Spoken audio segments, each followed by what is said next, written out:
It's okay. It's okay. It's okay. You did nothing wrong. Sorry, Blackie. They don't need me in my sled anymore. It's your team now.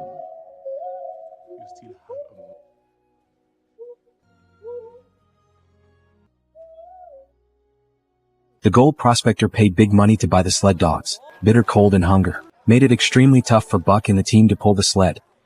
Charles, persuade the beast. Not the club. Charles!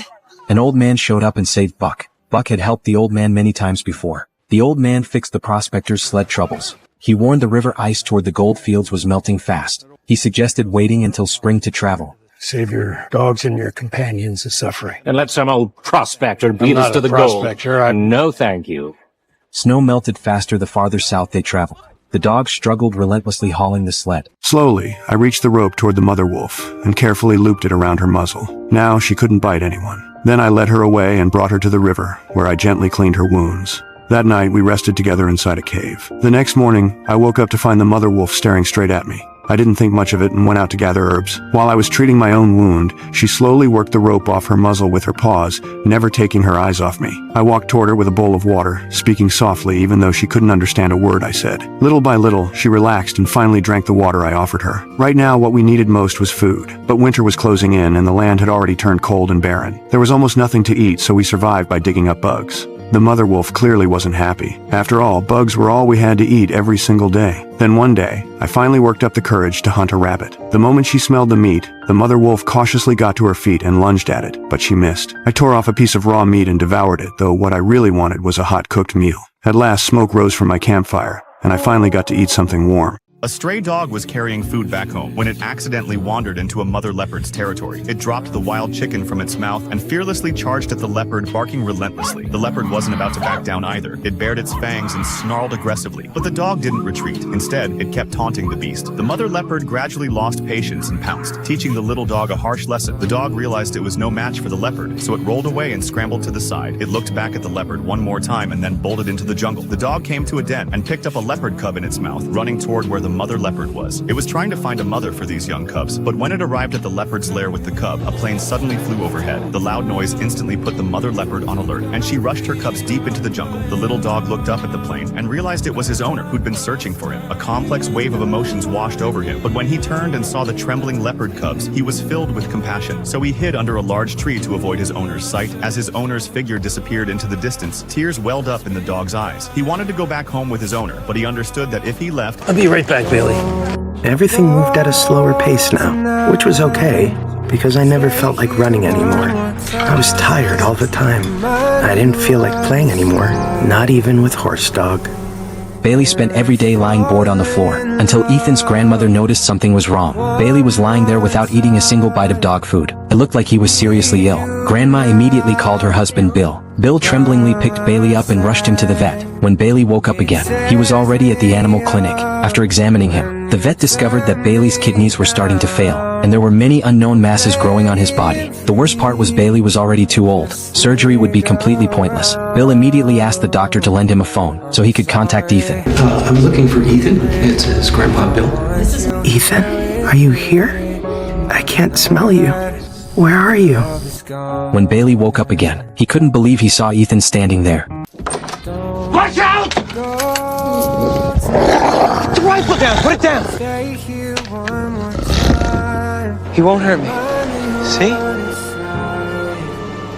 Jack and Alex rescued the wolf dog White Fang from a brutal fighting pit, but White Fang had been stolen and used by dog traders as a tool to make money. Just as they were about to force Jack to give the dog back, word came in that the police were raiding the place. So in the chaos, Jack took the chance and got White Fang out of there. He brought him back to the cabin and nursed him with care. White Fang was badly wounded, barely hanging on. Alex thought Jack was wasting his time, but Jack believed he would pull through. The next day when they came back home, the moment they opened the door, they were met with a shocking scene. Boy was painting a street lamp red. Just then, he spotted a train approaching rapidly. Immediately, he jumped down and took cover behind a shelter. As the train zoomed past right in front of him, the boy was momentarily blinded by the wind and speed. Fortunately, the train began to slow down soon after. As soon as the train came to a stop, the boy quickly grabbed his luggage, put all his strength into lifting it up, and pushed it onto the train. But just as he was climbing aboard, he suddenly noticed that the conductor up ahead had seen him. The boy darted to hide under the train at once. When the train started moving again, the boy waited waited until the conductor was out of sight before crawling out from under it. However, no sooner had he emerged than a nearby worker spotted him. Spotting an elevator, lift, right in front of him, the boy scrambled onto it immediately, then hit the switch. Thanks to the elevator's ladder, the worker couldn't catch him at all. The boy successfully landed on the train, then hurried toward the back. Luckily, his luggage was still there. He hid in a corner, hitching a free ride on the train. Full of energy with nothing else to do, he could only practice kung fu to pass the time. At that moment, the direction the train was heading was exactly where his longing for freedom lay. After the train crossed a bridge, the boy looked through a pair of binoculars and saw a small bird catching a tiny...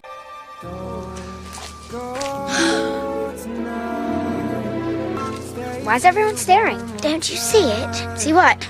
The resemblance between us. Resemblance? Between you and me?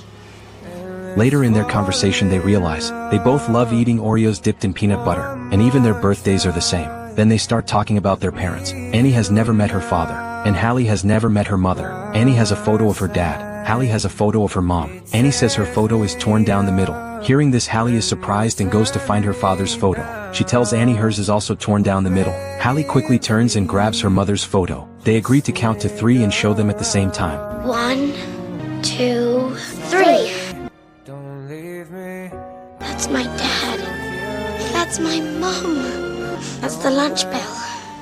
And you and I are we're like twins. Annie and Hallie rush into each other's arms in excitement. It turns out their parents divorced short. A little stray dog happened to notice that. Even though the newspaper boy deliberately threw papers all over the place, the man of the house never lost his temper. In that moment of tolerance and kindness, the little wanderer felt that this man could surely give him a warm home. So, when the man wasn't looking, the dog snuck into the house. He trotted up the stairs on his short little legs, climbed the stack of books piled by the bed, and curled up on a little girl's bed. The girl had always dreamed of having a puppy. She never expected her wish would actually come true. Puppy! Hearing the commotion, the whole family came running. They all assumed this sudden appearance of a dog was a surprise arranged by their father. Honey, I take back almost everything I ever said about you being cold and insensitive. Dad, I take back anything I ever said about you too. Dad, I have everything I ever wanted. I owe you big time. The dog's arrival unexpectedly became a glue for the family. 3 kids immediately crowded together, bickering over who got to hold the puppy first. But the boy merely fell into the canyon by accident, but suddenly discovered a huge pile of scattered gold in the valley. That dazzling brilliance consumed his thoughts entirely, leaving no room for anything else. He bent down and frantically collected the gold. Suddenly, the boy spotted a gold bracelet and immediately hurried over to it. He discovered that the other end of the bracelet was actually attached to a pale white skull, but the boy completely ignored it. He reached out, grabbed the bracelet, and put it on his wrist. Then he continued scouring for gold with his head down. But before long, he heard a strange sound in his ears. He turned his head and looked around but saw nothing, so he bent down again to continue picking up the gold. But he didn't notice at all that eerie wisps of smoke were slowly rising from the pile of gold. Danger was right in front of him. Meanwhile, his older brother discovered a golden statue in a cave. The man quickly picked up a stick, wanting to pull it to shore. But the moment the stick touched the water, it instantly turned into gold. The gold was too heavy for him to hold onto, and the entire stick dropped into the water. Only then did they suddenly realize that the golden figure in the water might not be a statue at all.